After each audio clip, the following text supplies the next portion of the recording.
All right. Welcome everyone to the second check-in for the challenge. I'm going to take my glasses off. It's too reflective. Okay. You can't see very well without them, but that's okay. Who needs to see notes anyway?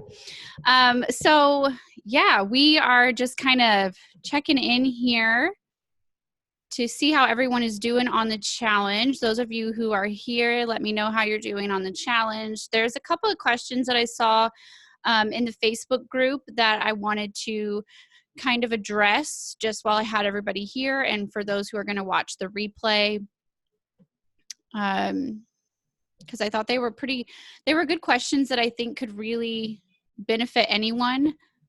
Let me see how I can, okay. Yo, I'm gonna have to get a Bluetooth mouse, because if you watched the last check-in, I said my new computer that I just got, it only has 2 USB ports. So I am doing, like, I have to do the little touch mouse so I can do my camera and my microphone, so I can't do my mouse. And I'm such an old lady, like, I have to use my mouse. I just don't know what to do. So I'm gonna have to get like a Bluetooth mouse, I guess, so I can not be an old lady about this. So let me see. Okay, so we covered 3 days of the challenge over the weekend, including today. Since we last talked, we did 3 days of the challenge, which I thought the weekend was like a good time really to do the organize your paperwork, establish your rhythms. And then today with organizing your accounts, I thought was really good. You know, if you needed to like call the bank or go to the bank or like set up an account, I figured that would be much easier to do on a Monday. And this is just kind of, it just all kind of fell really well. So I was really excited about that.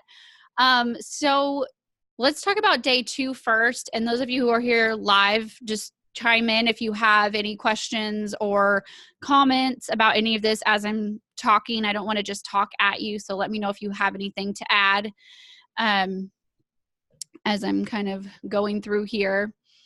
So for day 2, we talked about organizing your paperwork. And this doesn't have to necessarily be paperwork, because obviously we're living in a pretty digital world. And I really don't have very many paper bills. And those that I do get paper, I usually don't really keep them. It's things like my water bill, my electric bill that I can access online. They just don't have an option to not get the paper copies, even though they're set up on an automatic payment and it comes straight out of my account, but whatever. So usually I kind of just check over it, check the balance. I maybe type down the amount. Sometimes I don't even do that. Sometimes I'll just throw it right away. And when I do sit down to do the budget, I'll just bring up the website and get the amounts from there. So it doesn't necessarily have to be paperwork. It can just be getting organized, knowing, you know, how much everything is, knowing where things are, things like that. Maybe you just need to kind of purge your budget binder or purge your file box or something like that. This is a good time to do that, to just kind of get organized and take 30 minutes, an hour, whatever it takes, however far behind you are. I know that sometimes it takes me much longer than other times. Sometimes it's just like 5 minutes of, you know, purging receipts or something. And other times it's a full-blown organizing all of the files. But whatever you need to do to get organized, this is just your prompt to do that. And I feel like, you know, we're at the beginning of the year. It's a really good time to do it. We're right before tax time. It's another really good excuse to go ahead and do this and just really get organized and know where everything is. So this could also be setting up a digital folder. It could be setting up things on Google Drive. For example, my worksheets that I have are ran through Google Drive. So even if you're not using my worksheets, maybe you're just starting with a blank Google sheet or a blank Excel file, and you're just, you know, getting everything in the right place, getting your bills on its own tab, your spending on its own tab, or whatever you need to do just to get organized. So I didn't really see very many questions about the organization part. I feel like that's pretty straightforward. I just wanted to encourage you guys to make sure to do that and make sure to remember that this is time invested, that you're going to see that return later on when you go to sit down and actually reconcile your budget. It's preparing now for less stress later and kind of just helping yourself get ahead of the game there. So I feel like that one's pretty straightforward, not really a lot of trouble with that. If you do have any questions or any comments, feel free to reach out. And also, I know that there are several people who started the challenge a couple of days late. So if you're watching those replays and you feel like you're a couple days behind, it's not a big deal. Still feel free to chime in the Facebook group under the posts, under the prompts for each day, and let us know. That's what those are there for. It is a safe environment, you guys. It is a private group. We do screen the people that join the group, as you know, when you joined the group. So it's not somewhere that you're going to get ridiculed or bullied or anything like that. So feel free to share. It is a safe place to share. And if anyone does decide to do that, which we've actually never had that problem, knock on wood, we never had that problem in the group. But if someone does, obviously you know, we won't let that happen. So feel free to reach out and share and talk. That's what the group is for. So for day 3, it was about establishing a rhythm. And I think that this is kind of something that's overlooked a little bit as far as actually making a date and setting time aside to check in with your budget. And this might fluctuate. When we first started doing our budget, I would check in literally every day, every morning after breakfast. That was my rhythm. That's what I needed to do when we first started, because I just felt so much more anxiety if I would let it go more than a day.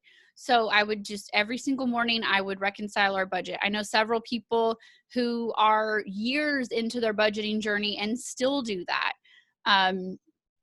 Now for us, it's more of a kind of check-in periodically throughout the week. And I really sit down and buckle down everything the day before payday, the morning of payday, depending, you know, kind of depending on how it goes.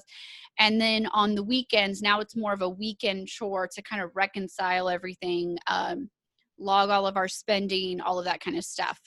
So it really just depends. It depends on your pay schedule. It depends on how much of a newbie you are at this. Like I said, you might need to sit down every single day. Don't feel like that's weird. Don't feel like you're the only one or you're obsessive, because it's just like any other muscle. You're still building this muscle. You're still, you know, you still kind of got the training wheels on your budget. So it's okay if you need to take it slow and check in every single day and kind of just take those small steps. So that's totally fine. But I do really encourage people to sit down before payday, but as soon as you know how much your paycheck is going to be. So for some people, that's not a very big window. For other people, they have a very routine schedule of their paychecks. They know exactly how much it's going to be. Maybe their salary or something really predictable. Ours is pretty predictable. My husband does 3 weeks on, 3 weeks off at work. So although our pay schedule is really confusing to the outside eye, it is actually pretty predictable now that I have gotten it down to a rhythm. And I have kind of got in there, got my hands on it, and figured it out. And I think I said this in the first check-in, but I don't want you guys to be afraid to get in there and make mistakes, okay? And I was just, that's really funny. I was just thinking about, does anyone remember on Magic School Bus when she was like, make mistakes, get messy, something like that? I don't know. That's just randomly what I just thought of when I said that. But it's true. Like, don't be afraid. No one's judging you. You don't have to share this on social media. You don't have to tell anyone. And if it's messy, if it is confusing, if you have to go back and change it later, it doesn't matter. All that matters is that you're trying and you're going to make progress, and you're going to learn as you go. So it's just like when I first started and I had to do it every single day, that seemed kind of silly to me. And I didn't really tell anybody that I was doing it every single day, because I was like, oh my gosh, people are going to think I'm obsessive. Like, people are going to think that all I care about is money, that I'm worrying too much, that I'm really controlling, or whatever it is. And so I didn't really tell a lot of people. I kept it to myself, and oh, well, that's fine if that's what you need to do. But the other thing is, and it was kind of a question that I wanted to address from the Facebook group, was Erin was asking in the Facebook group about what to do when you have multiple paychecks from multiple jobs, and they come in from different ways and they're different amounts, and you kind of just feel like money is flying in from all different angles, which is kind of a good problem to have, but still a problem, right? And it's something that a lot of people deal with. So she's saying, like, her husband's a teacher and he gets paid the same amount on the 5th and the 20th, but also he has a part-time job where he gets paid every single Thursday. And the amount always varies. And then they get paid on Fridays for watching a few kids at their house. So that is just like money is coming in from every single direction. And there's not a one size fits all answer to anybody's budget.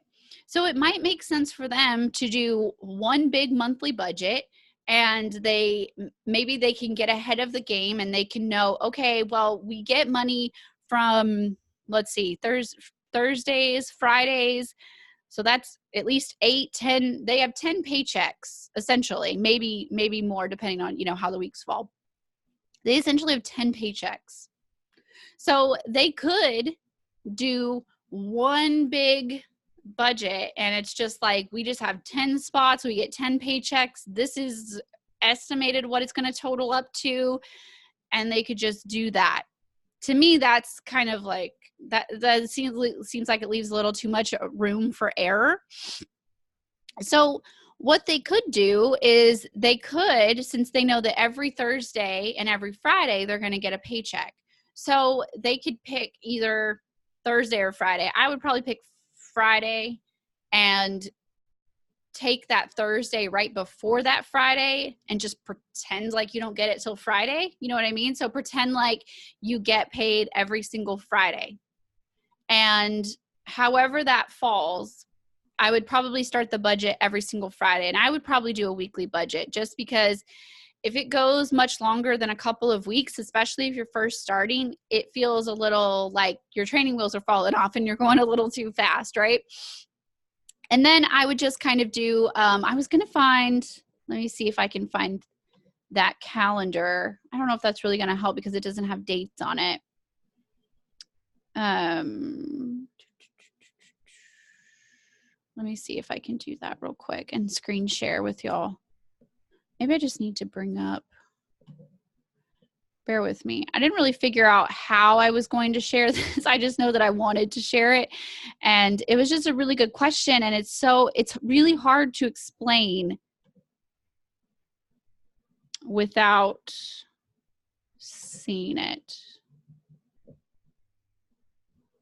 Goodness gracious, Sammy. Okay. Screen share. Anyone who ever watches me do a Zoom knows that every single time I do a screen share, I forget how to do it. Okay. So if this is a blank calendar, so I don't know how helpful that's going to be. And I feel like maybe I should find let's just go real quick and let's find a February calendar.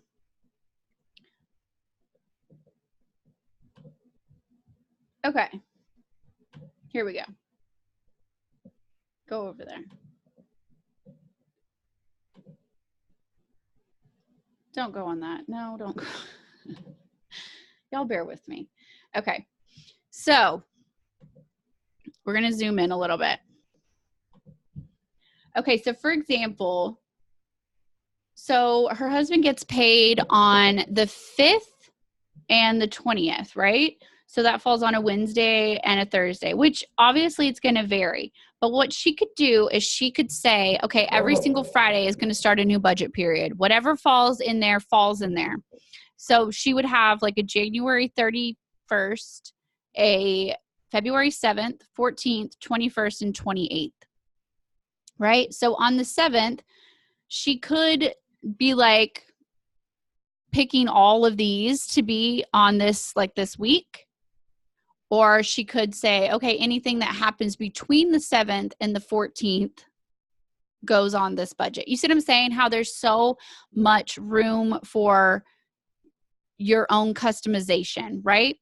But the point is that whatever she decides, if she decides that on every 7th for every single Friday, or if she decides every single Monday is going to start a new budget period, and anything that happens this week, we're going to have a check on the 5th, the 6th, and the 7th. Cool. That's all on one budget, right? And that could totally work too. So I know that that's kind of confusing, but my point is that to get a calendar, and that was a little bit of what we were kind of talking about with day 3, was I gave you that blank calendar. And my point was, I'm sure you guys have calendars, and you could do like I just did and go Google a free calendar and do that, or take your regular daily planner and write it all out. But the point is to get a blank calendar in front of you to prompt you to do that. So if you're like Erin and you have money coming in from every single direction, write it on a calendar and see how it feels. Move it around. Write it in pencil, do it on a spreadsheet so you can copy and paste and drag things around and make it look how you want it to look. Because at the end of the day, the only thing that matters is that it makes sense to you and your bills get paid on time. And you don't go hungry in the process, right? That's all that matters. So it doesn't matter if your budget starts on a Thursday and goes until a Wednesday. If a Thursday is the first day of your budget period, that's how ours is. It doesn't matter if it's February 5th or February 20th that you start your budget, and it runs from February 20th to March 19th. It does not matter. It doesn't have to be the first of the month. It doesn't have to be a Monday. It doesn't matter as long as it makes sense to you and your bills get paid on time. So if you're like Erin and you have a really crazy schedule, which is what helped us with our crazy pay schedule, which I talked about in the first check-in, where we do a budget period for we do a 2-week budget period, and then the column right next to it is for a 4-week budget period. And then right next to that is 2 weeks, and right next to that is 4 weeks. And it's super confusing, but that's what happens when your husband works for 3 weeks and then doesn't work for 3 weeks. It falls crazy. And the only way that I made it work and made it make sense and stopped letting it hold us back was I got out a calendar and I scribbled all over that stupid thing and I made it work and I figured it out. And I was like, oh, okay, so we get a paycheck. I literally didn't even realize that there was a pattern to it. To me, it felt all over the place, but there is a pattern to it if you look, and you might have to zoom out for the entire year, but you'll find a pattern and you can make it work. And guess what? If it doesn't work, then you're going to alter it and you're going to try again. And it's that simple. There were a lot of great suggestions in the Facebook group. I wanted to where did her question go? Goodness.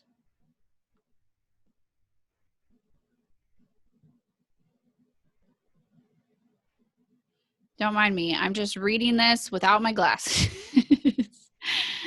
Okay. Yeah, there were a lot of great suggestions. So if you want to get in the group and find it, there were a lot of the ladies who kind of chimed in, which is the great thing about having a group, is it's not just my opinion, it's what everyone else is doing too. And maybe you can get some inspiration from them. Maybe they word it a little bit differently, or maybe, they understand and it kind of chimes in. And yeah. So like Heather was responding and she was saying, if you don't know the amount, if it does vary, don't really plan on that money. Wait until you know exactly what it is. And so for us, we kind of have a little bit of a grace period. Like the pay period ends on a Friday and we don't get paid until the following Thursday. So we have nearly a week in between to know exactly how much that check is going to be.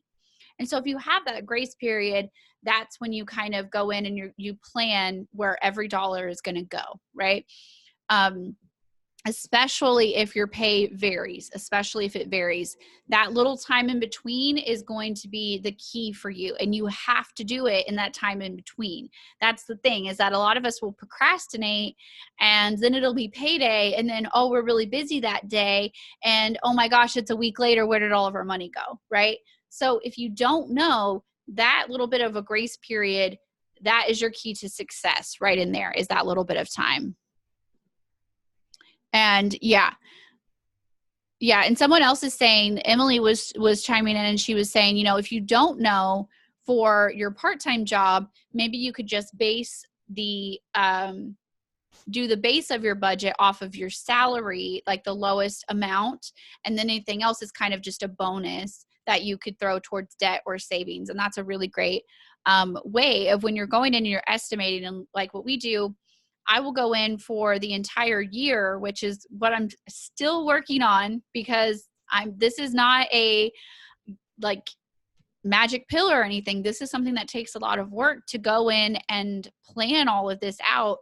So since we do have a pretty predictable pay schedule, I'm going in and I'm doing the estimations for the entire year. And that's another key thing, is going in and estimating. You guys, it's an estimate. It doesn't have to be perfect. It's not set in stone. So go in and just do a rough estimate. Do it in pencil. Do it in a spreadsheet so you can backspace over it, okay? Go in and just estimate. Get an idea of where you stand. So if you have, like this example, if like Aaron's example, yes. Sorry. Like Aaron's example, if you do have a salary, but then you have a side hustle or a second income that kind of varies, you can get a good estimation off of that. You know for sure your salary, and then your side hustle. Well, what do you normally get? Do you normally babysit more in the summer? Do you normally babysit more, on certain times, or is it fairly predictable? Can you see a pattern when you zoom out? Things like that, right? And just get an estimation, and it's going to give you a place to start. And then you can go back in when you know for sure, if you have that little grace period, or if you're like Aaron and you're like, okay, well, I don't know until it's Friday morning and I know how many kids I babysat. You better sit down Friday night and plug that number in, right? And just kind of give yourself that space for that estimation, and give yourself that space for an actual amount as well. So I hope that makes sense. I want to read another question. Let me know if you guys have anything to chime in, those of you who are here live.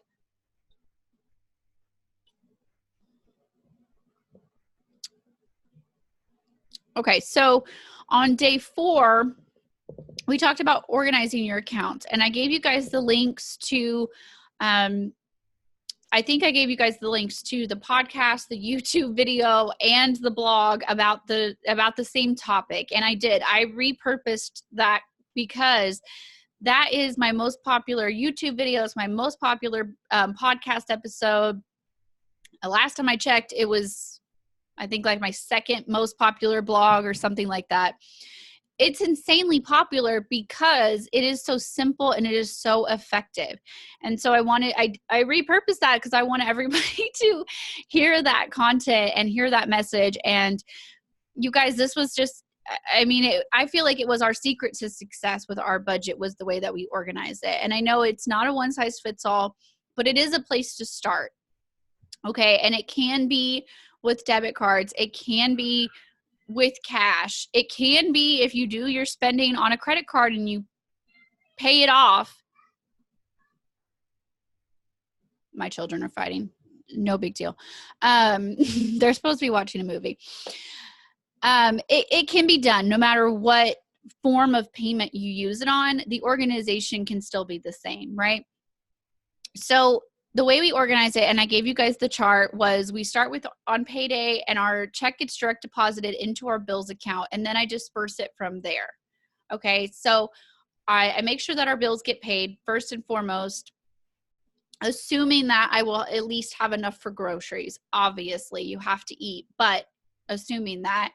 I pay our bills. I leave a buffer in the account. I do $10. You could do more. You could do zero if you're a real risk taker. I know people that'll do up to $100 as a buffer because they just need that little cushion. It's whatever works for you. I did $10 because the math is really easy. I'm not going to miss that $10 just sitting there. It's not like it's really going to earn me that much money if it was in savings. That's my reason. So I leave just enough to pay the bills until the next pay period. So that's not leaving a lot of money just sitting around, right? It's just enough for the bills plus $10. Then I will transfer into my spending account, which is another question which I will answer in just a second that I got that I wanted to make sure to address. I will transfer to my spending account just what we've allowed for that spending period. So if it's for a 2-week pay period or a 4-week pay period, again, I'll estimate because I don't know exactly, especially the 4-week one, that gets a little tricky, but I'll estimate like, what do I think we're going to need for groceries? What kind of events do we have going on? Am I getting a haircut? Is my husband paying for parking at the airport? What are we doing within that span of time? I get my calendar out. I guesstimate, honestly, because you can't always know every little thing that's going to come up. And that's why you have an emergency fund. That's why you borrow from other categories if you get in a bind, right? But you estimate and you transfer your spending allowance to that. If you're super, super strict, you can say when that spending money is gone, it's gone, right? And a lot of people do that. And we definitely hardcore did that when we very first started. We are getting a little loose now that we get farther into it. But that is one of the luxuries of, being debt free is you kind of can use your discretion on some things like that. Vicki said, day 4 is where I need help. I need to really take some time and go through all of the other resources you shared. Yeah. So definitely take time and go through, the blog or the YouTube video or the podcast, whatever makes sense for you. It was such a popular podcast, but again, that's one of those things that it's hard to explain just over audio. So, but I feel like really, I say it and there's not a lot that you're missing if you just listen to the podcast. So maybe start with the podcast if you're kind of busy and you can just kind of pop your headphones in while you're washing dishes or vacuuming or something. That's what I do. And hopefully it'll give you all the answers to what you have. But yeah, so I just do that with my spending, and then whatever is left over, that's when you would allocate to paying extra to your debt or to savings, and you can split it up from there. So you can split it up from there as far as an emergency fund, what I call a next goal fund. That's if you're looking to cash flow something big like a boat or a vacation or a vehicle or something like that. And also where you'd want to allocate for your sinking funds. So I know a lot of people that will be doing all three. They'll be beefing up their emergency fund. They'll be also saving for a vehicle because they know their vehicle's on its last leg. And they'll also be contributing to sinking funds because, like it or not, Christmas is coming, right? So it really just depends on how good you are at juggling, how much you want to kind of divide and conquer. That's really up to you for your judgment. Like I said in the first check-in, we really did not do sinking funds and basically until we became debt-free 2 years ago. So this is really only going to be my 3rd calendar year doing sinking funds. And I'm still getting the hang of it. I'm still figuring out what works for us. This year I've simplified them a lot. And I'm still learning that. So it was really hard for me before we were debt free. I was just save. I wasn't paying extra on our house because it was for sale. And long story short, we weren't going to get that money back if we paid extra.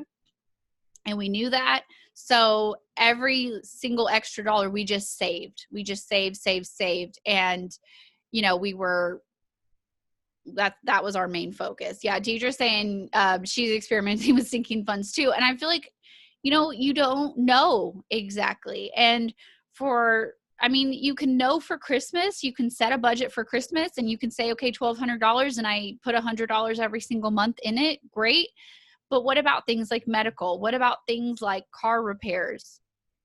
That's something like I'm still kind of figuring that out. I decided on $1,500 for each, $1,500 for medical and $1,500 for vehicle repairs. And we have 17 pay periods over the course of the year. I skipped the first one and I'm going to skip the last one. And the middle 15, I'm going to take $100 from each paycheck and put those in those sinking funds. And I'm going to hope that it works. And if it's not enough, that's what our emergency fund is for. And we'll pull from that like we've done before. And life will go on. So again, that's kind of like your discretion of how you want to allocate those. Of course, I always say emergency fund first and foremost, because you never know, like I just said, like you never know what life is going to throw at you. You never know if that side hustle that you were counting on falls through, or, you know, if your car breaks down or someone gets sick, or you never know. So I feel like your first and foremost emergency fund, and when in doubt, save. That's always my answer. That's my catch-all generic answer for those questions. Obviously, every single situation is different. But I always say to start your emergency fund, the traditional is $1,000. Some people, $500 makes sense. Some people don't have a large income or they don't have a lot of expenses, especially if you're single and you don't have any children. 500 might be plenty for you. Like my mother-in-law, for example, that was the advice I gave her. It's just her house and her land are paid off. Her vehicle is paid off. She has a really steady job. She's been there forever. And I was like, maybe 500 is just enough. And then you attack your debt with everything left over. Or maybe you're a one income family, you have a whole bunch of kids, and you're like, $1,000 is nothing. Like, that is no money. That's how I feel. I'm just like, we could just spend $1,000 in a blink of an eye. That gives me anxiety. So maybe you want like 2,000 or 3,000. Maybe you want 5,000 before you start attacking your debt. That's up to you. Just don't get so, don't kind of get that false sense of security. So for example, you don't want to have $20,000 in savings when you're walking around with $30,000, $40,000 worth of debt, right? That math doesn't really make a lot of sense. It's a false sense of security because you've still got a huge amount of debt looming over you. So, okay, so I wanted to kind of address Becky's question. It was a really good question in the Facebook group.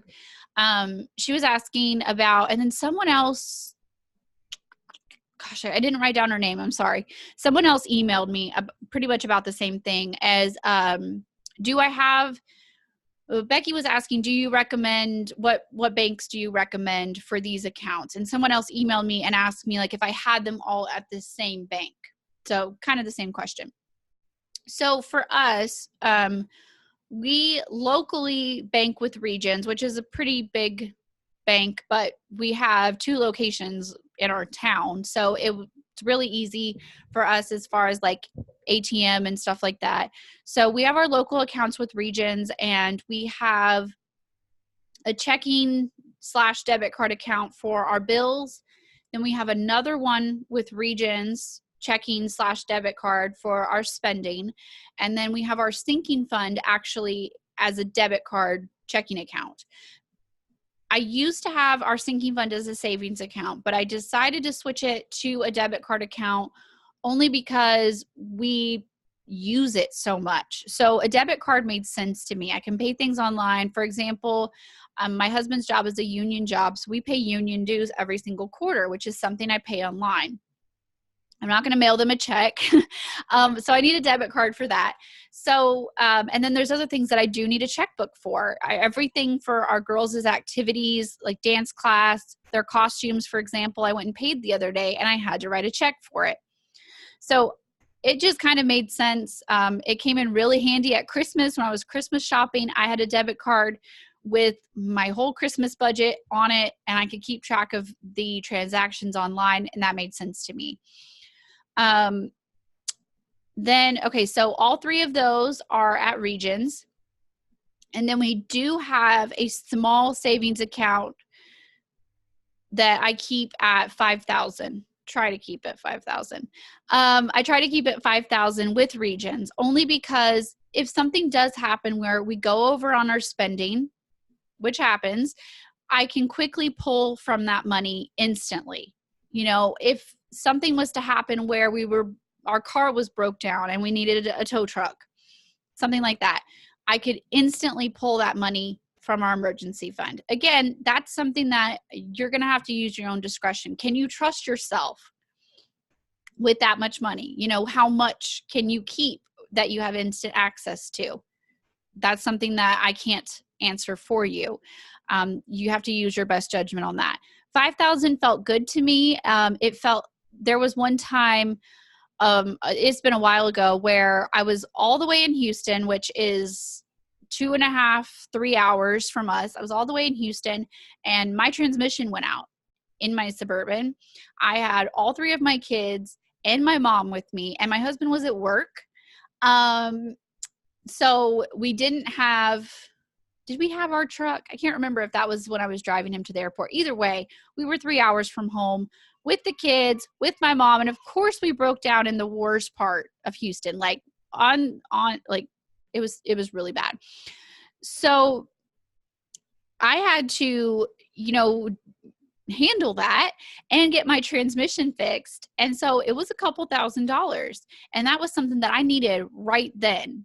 So I needed that $5,000 instantly. I couldn't wait the 2 to 3 business days that it takes to transfer to something like Ally, which Ally is the other place that we have our accounts. So that leaves 4 accounts at Region. So bills, spending, sinking, all in debit cards, and then our small emergency fund and a savings account, which I actually just finished going over my 2019 net worth numbers and stuff earlier, and it actually cost me $39 to have that Region savings account. So I'm like, that's not really a savings account. That's neither here nor there. Anyway, so the rest of our money, our big savings account, is at Ally. And we actually have 5 savings accounts at Ally. Each of the girls have their own. And then we have I just have named our family savings. And then I do have a savings account for the business money.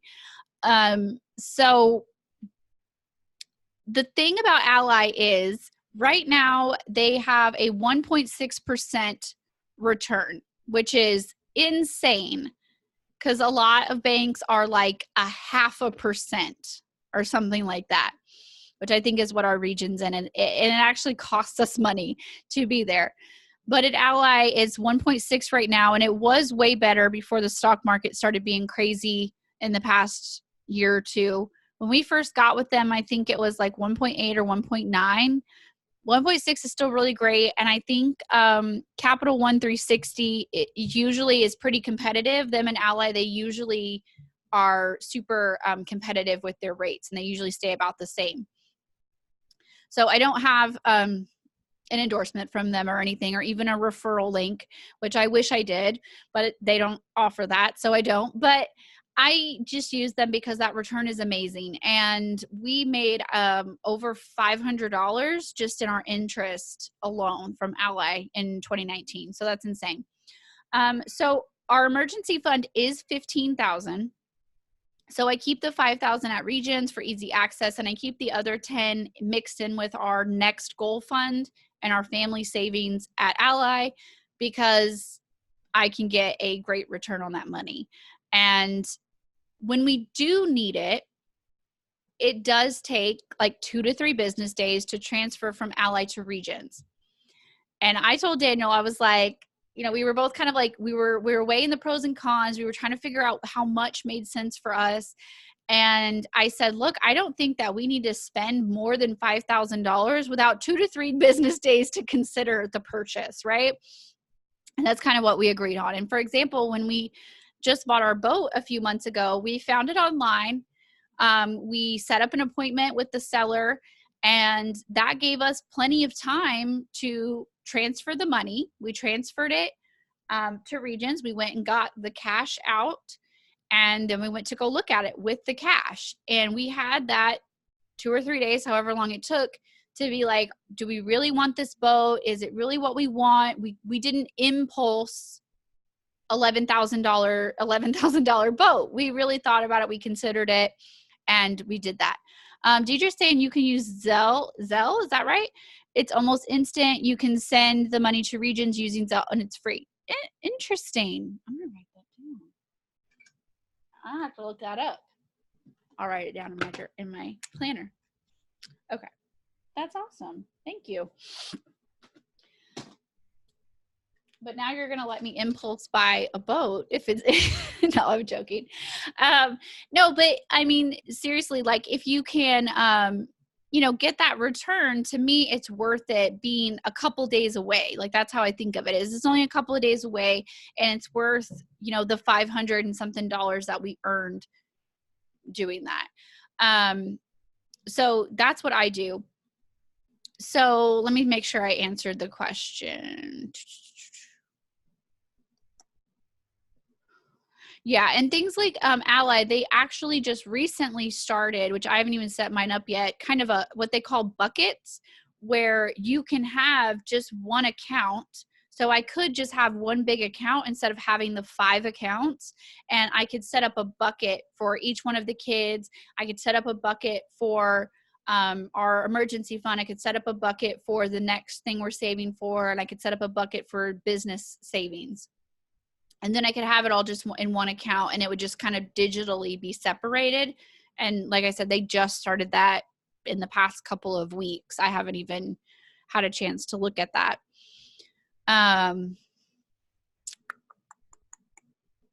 Yeah, so that was basically my answer to her question, which was a great question and gives you guys a lot to think about. Again, I don't want you guys to think that the buckets speak to my organized heart. You're so right. So right.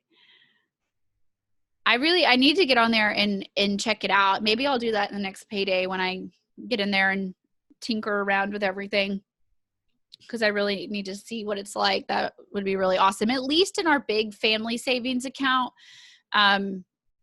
It's not up. Deidre said it's not up yet. Oh, I thought I saw somebody post on Instagram about it. Interesting. I'll have to go. I did message them like at the beginning of the year, like in the live chat help thing on Ally, and ask them when it was coming. And they said sometime in January. That was the last thing I heard. And then I saw somebody post about it on Instagram. So I thought maybe it was up. Maybe it's not.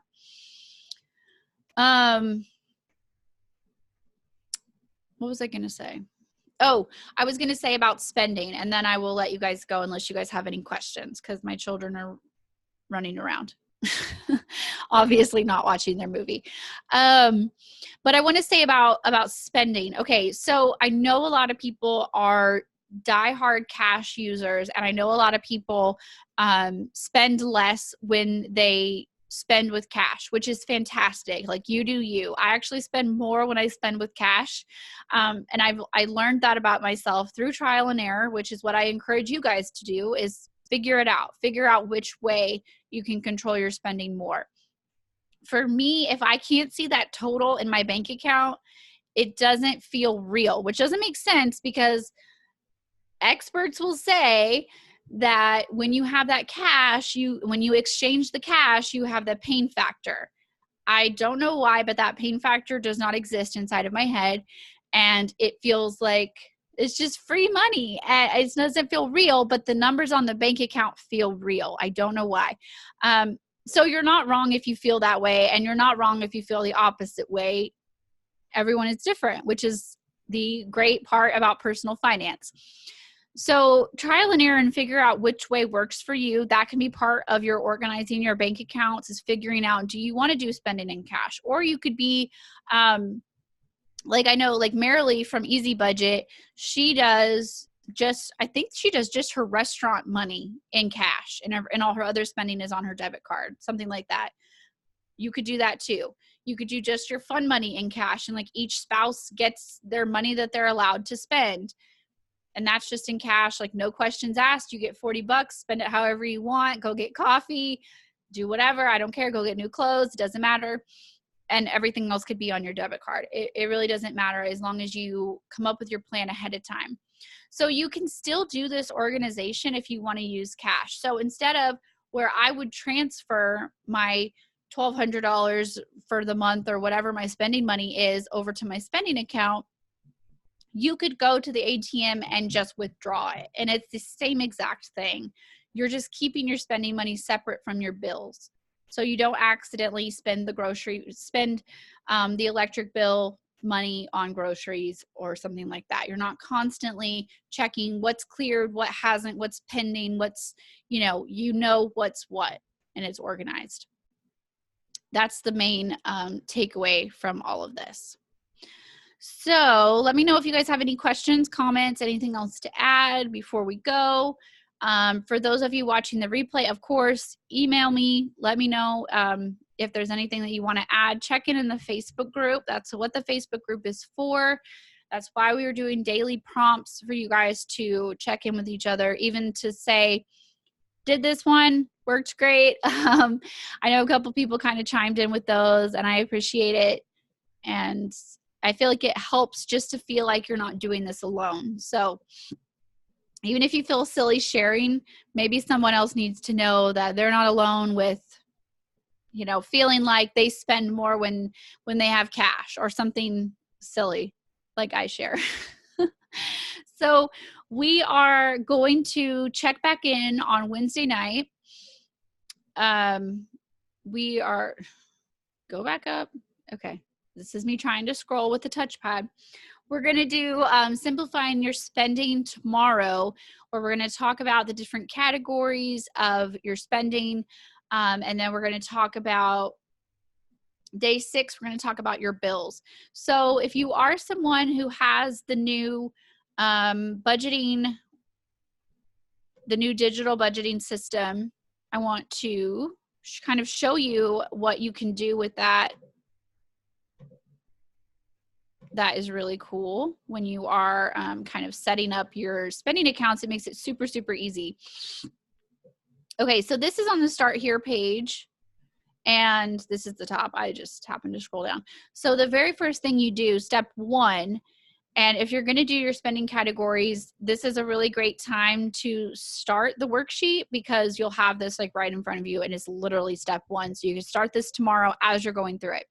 So you can type right in here things like groceries. My internet connection is unstable, allegedly. So I'm sorry if this is a little blurry. That's what it just gave me, that message. Let's see, extras. And you can just kind of go, obviously just go from there. And then the amazing thing about this, you can kind of just leave yourself a note here. If this isn't going to go anywhere, this is just for you to have a reference. This part, however, will go somewhere, and it will auto-populate to your budgeting worksheet. So you have this kind of, this column here. You can see this kind of column. This is one budget period. And then this one over here is another budget period. So you're just going to go straight down. And then you see right here, what I typed is going to go right here, and it's going to auto-populate. So you decide it once and you're good to go, and it's going to auto-populate over here for the next budget period as well. Okay. So this is a really great time when you're organizing your spending accounts to go ahead and put them straight into the worksheets. So if you're just getting started, if you already got them or you've been considering getting them and you want to do that, I would encourage you definitely to do it before you start tomorrow's challenge, because it'll make it so much simpler. So anyway, as you are kind of going in, there's more that's going to help you. Like you're going, and then on, what would it be, day 5, 6, when we do bills, you can go in and here and kind of do the same thing. So you can type like rent and electricity, cell phone, things like that. And then it will auto-populate as well. No, it won't. It will okay. It won't auto-populate here. All right. Duh, Sammy. Hello. It will auto-populate in your drop-downs. Thank you. This is just as new to me as it is to y'all. So it'll auto-populate in your drop-down, see? And so obviously you might not have your rent in every single bill chart. So you can only put, you know, what actually applies to that budget period. And then it will auto-populate to these as well. So this is your register. This is your real time. Okay, I paid the rent today. It was $600. It was a bill. So I'm going to come down here, type bill, and then I'm going to wait a second for this to pop up because sometimes it does take a second. And I'm going to put bill. Okay, rent, sorry.